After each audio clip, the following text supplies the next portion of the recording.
Gloire à Allah, le très miséricordieux, le tout miséricordieux. Puisse-t-il répandre pérennement sa grâce sublime et salvation perdurable sur le prophète Mohammed, sur sa famille, ses compagnons et leurs dignes successeurs jusqu'au jour du jugement dernier. Chers frères et sœurs dans la foi, que la paix, la bénédiction et le salut d'Allah soient sur vous. C'est toujours un moment de bonheur pour moi, celui dans lequel je m'adresse à vous pour annoncer le début effectif du mois béni de Ramadan. En effet, pendant les 2 années écoulées, nous avons passé ce mois sous le sceau de la COVID-19, en nous adaptant aux restrictions diverses et aux protocoles sanitaires imposés par le gouvernement pour préserver nos vies. Pendant tout ce temps, nos mosquées sont restées fermées sans qu'elles ne soient vivifiées par la psalmodie du noble Coran durant le mois de la descente de celui-ci, impactant directement notamment nos prières quotidiennes, celles circonstancielles du mois béni de Ramadan, le petit et le grand pèlerinage. Grâce à Allah, dans son message à la nation du mercredi 9 mars 2022, le président de la République, chef de l'État, son Excellence Ali Bongo Ondimba, a annoncé la levée de toutes les mesures contre la COVID-19. Cette décision, qui concerne notamment la fin de la limitation du nombre de personnes participant aux cérémonies et aux rassemblements, l'interdiction de la pratique des activités culturelles et des sports collectifs, le couvre-feu sur l'étendue du territoire national, le port obligatoire du masque dans tous les espaces publics, pour ne citer que ces mesures. Ce message a touché le cœur des musulmans qui, avec une joie immense, ont recommencé à fréquenter nos lieux de prière. C'est l'occasion pour nous ici de rendre grâce à Allah, de remercier et de féliciter les plus hautes autorités de notre pays pour ce retour à la normale consécutif au recul de la pandémie, fruit des énormes efforts de son Excellence, Monsieur le Président de la République et de son gouvernement. Chers frères et sœurs dans la foi, comme vous l'avez constaté, pendant cette période, d'autres événements sont intervenus dans notre communauté, dont le plus important est, à n'en point douter, l'organisation du 4e congrès de la communauté qui s'est déroulé du 31 janvier au 13 février 2022 sous le thème « Le défi de l'évolution et du développement de l'islam dans le contexte sociologique gabonais ». C'est une rencontre qui a connu un franc succès, en dépit des restrictions sanitaires, tant par la qualité de l'organisation que par les résultats obtenus. À cet égard, nous tenons une fois de plus à remercier et féliciter tous les participants venus des 4 coins du pays et à rendre un vibrant hommage au raïs de la communauté, Haj Ali Bongo Ondimba, pour son soutien inestimable sans cesse renouvelé à la communauté et à plusieurs frères et sœurs, ainsi qu'à ma modeste personne pour continuer à présider aux destinées de notre communauté. Puisse Allah agréer son action et le récompenser à la bonne mesure connue de lui. Chers frères et sœurs dans la foi, Ramadan est un mois d'expiation et de rachat. Des fautes commises nonobstant la prescription divine, des fautes telles que l'inobservance des obligations religieuses, le tort envers ses semblables, des péchés caractérisés, des gestes indécents, des propos frivoles et bien d'autres manquements graves. Si la profession de foi traduit l'adhésion de la raison et du cœur à la certitude de l'existence et de l'unicité d'Allah, si la prière témoigne de l'élan de l'âme vers Allah, si la charité atteste directement ou indirectement l'amour qu'on porte à Allah à travers ses créatures, le jeûne, quant à lui, exprime la reconnaissance du croyant envers son Créateur. Ainsi, le fidèle, pour remercier son Créateur des faveurs dont il l'a gratifié, en particulier pour le fait d'être musulman, d'être dans la bonne direction grâce au Coran révélé durant ce mois, pour la vie, pour la sensibilité et la pensée qu'Allah lui a donnée, le fidèle, pour remercier son Créateur, disais-je, lui offre ce qui lui appartient en propre. Car la seule chose qui appartienne réellement à l'homme sur terre, c'est sa souffrance. Nous l'avons dit et nous le réitérons en cet instant solennel. Bon nombre de musulmans mal informés de leur religion ou influencés par l'esprit utilitariste moderne pensent que le Ramadan a été institué dans un but hygiénique, que ce serait une sorte de cure contre l'obésité, les troubles stomacaux ou gastriques. L'erreur à ce niveau est absolue.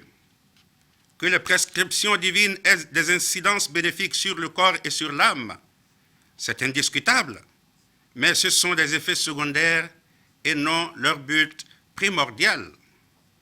On jeûne par soumission et par reconnaissance envers Allah, et non pour dissoudre des graisses ou soulager le foie. C'est mal connaître l'islam ou de s'égarer stupidement que de perdre de vue la valeur spirituelle des prescriptions de l'islam et d'y voir avant tout des recettes médicales enrobées de religion ou de magie.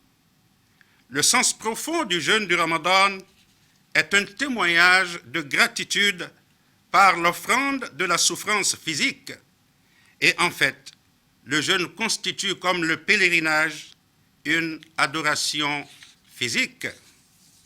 Le prophète Mohammed, paix et bénédiction de Dieu sur lui, nous dit dans l'une de ses multiples citations, le jeûne est de l'endurance.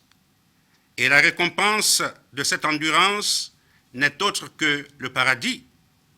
Aussi, Allah nous dit dans le 2e chapitre du Coran intitulé La vache au verset 183, je cite, « Ô croyants, à l'instar de ceux qui vous ont précédés, le jeûne vous a été prescrit. Vous manifesterez votre piété en l'observant. » Fin de citation. Chers frères et sœurs dans la foi, je vous convie donc à prendre toutes les dispositions possibles en vue d'observer en toute religiosité le jeûne obligatoire de ce mois béni de Ramadan. Aussi, je vous invite à préserver ce mois de Ramadan et ses généreuses opportunités des voleurs circonstanciels décrits ainsi qu'il suit. Sachez tout d'abord que ces voleurs circonstanciels de nos moments de grâce ne sont pas des intrus dans notre vie, car ils partagent avec nous notre quotidien durant les autres mois de l'année. Ce qui leur vaut ce qualificatif de voleurs des temps précieux de ce mois béni de Ramadan est l'usage exagéré que nous en faisons au détriment de la préciosité de chaque minute de ce mois de pénitence, de rachat et d'ascension spirituelle. Citons en exemple la télévision. Évidemment, tout dépend de l'usage qu'on en fait, car la télévision, à travers certaines séries et émissions, peut remettre en cause votre jeûne lorsque votre choix des programmes proposés n'est pas religieusement opéré. et que vous y consacrez des heures interminables au détriment de vos prières quotidiennes, de la psalmodie du noble Coran, de l'invocation et de l'évocation de votre Seigneur. Notre deuxième probable voleur des opportunités ramadanesques, et pourtant familier, est le marché. Oui, le marché, durant le mois béni de Ramadan. Il est judicieux pour les commerçants et les clients musulmans, observateurs du jeûne, qu'ils se rééduquent et se fixent des objectifs précis réalisables en un temps relativement court avant de se rendre au marché pour leurs activités ou pour leurs achats. Car au marché, on y trouve un peu de tout. On peut y déambuler plusieurs heures pouvant être consacrées à l'adoration. Durant ce mois béni de Ramadan, le troisième probable voleur de ces temps précieux est la veillée inutile. En effet, ces veillées consacrées à toute autre chose qu'à l'adoration nous privent des prières nocturnes et de la partie de la nuit la plus prisée, qui n'est autre que la dernière partie avant l'aube durant ce mois béni de Ramadan. La cuisine aussi est une autre voleuse du temps précieux de ce mois de Ramadan, surtout pour la gente féminine. Les hommes sont ici invités à aider nos mamans, nos sœurs, nos femmes, nos servantes, afin qu'elles puissent se consacrer à d'autres adorations, en plus de la préparation des différents mets qui représentent aussi pour elles une adoration. Chers frères et sœurs dans la foi, parmi ces voleurs du temps précieux du mois de Ramadan figure l'avarice. C'est un mal qui prive le musulman ou le jeûneur avare de la récompense inestimable des sadaqat, car la récompense du plus minime geste de générosité dans ce mois n'est nullement comparable à celle des plus grandes largesses des autres mois. Que quiconque s'en prive par avarice sache qu'il se laisse voler une précieuse opportunité qui peut être la dernière de sa vie terrestre. Aussi, nous pouvons citer nos QG de distraction dépourvus de l'évocation et de l'invocation d'Allah comme des assises, des retrouvailles voleuses du temps précieux. Enfin, les plus grands voleurs durant ce mois sont le téléphone et les différents réseaux sociaux. Lorsque leur côté positif très important pouvant servir à l'adoration sont négligés au profit du côté nuisible. Nous vous invitons donc à profiter convenablement de ces outils contemporains indispensables à notre existence. Chers frères et sœurs dans la foi, le mois de Ramadan est d'une durée bien déterminée, tel que l'a stipulé le Coran au verset 184 de son deuxième chapitre intitulé La vache, je cite. Le jeûne du mois de Ramadan est d'un nombre bien déterminé, un nombre de jours évidemment bien déterminé. Fin de citation. Le mois de Ramadan est de 29 ou 30 jours au plus. Ressaisissez-vous donc et fructifiez au maximum ces occasions qui peuvent être les dernières. Épargnez autant que faire se peut auprès d'Allah subhanahu wa ta'ala. Chers frères et sœurs, sachez que le mois de Ramadan parmi les 12 mois de l'année est comparable pour la circonstance au prophète Yusuf, appelé Joseph, qui est l'un des 12 enfants de son père, le prophète Yaqub, appelé communément Jacob. 12 mois, 12 enfants. À ses frères de Joseph, il leur a été dit dans le Coran, ne tuez pas Joseph, ne le jetez pas dans les profondeurs obscures du puits.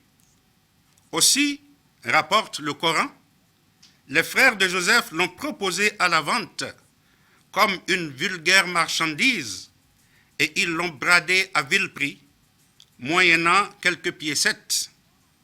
À l'égard du mois de Ramadan parmi les 12 mois, et à l'instar des versets précédents, nous vous disons ceci, chers frères et sœurs dans la foi, ne tuez pas Ramadan, ne le logez pas dans la profondeur obscure du puits de la mécréance et ne le proposez pas à la vente comme un simple mois, une vulgaire période, et surtout ne le bradez pas à vil prix, moyennant quelques jouissances de ce bas monde. Le prophète Mohammed, paix et bénédiction de Dieu sur lui, a dit, je cite, « Si seulement ma communauté savait ce qu'il se trouve dans le mois de Ramadan, si seulement ma communauté savait ce qui se trouve dans le mois de Ramadan comme bienfait, elle aurait souhaité que toute l'année fût Ramadan. » Fin de citation. En cette première nuit du mois béni, être en vie et en pleine forme physique relève d'un don inestimable d'Allah subhanahu wa ta'ala, notre Créateur. Profitons-en et que l'assistance divine nous y amène. Nous, musulmans, ne vivons pas en autarcie. Prions aussi pour nos frères et sœurs des autres obédiences, afin que la grâce divine nous couvre davantage, que nos difficultés respectives soient aplanies et que nous vivions en toute fraternité, telle que souhaitée au quotidien par les esprits positifs et pris de paix. Que cette paix s'étende sur nos institutions, sur ceux et celles qui les incarnent, particulièrement sur son Excellence, Monsieur le Président de la République, chef de l'État, Haj Ali Bongo Ondimba. Ô Allah, nous t'implorons afin que l'avènement de ce mois de Ramadan soit en toute sécurité et piété, en toute paix et religiosité, qu'il soit pour la réussite de ce que tu aimes et que tu agrées. Ô Allah, plein de sagesse et de noblesse, aide-nous, Allah, à jeûner et à accomplir les prières de la nuit avec foi et espérance en ta récompense et la quête de ta face, pleine de générosité, car en vérité, tu es le plus miséricordieux des miséricordieux. Ô Allah, préserve-nous en vue d'une meilleure observance du mois béni de Ramadan et fais de ce mois pour nous une source de dévotion couronnée par ton agrément au terme de celui-ci. Élève-nous enfin au rang des lauréats du mois béni de Ramadan. Ô Seigneur de l'univers, à toutes et à tous, Ramadan Mubarak. Wassalamu alaykum wa rahmatullahi wa barakatuhu.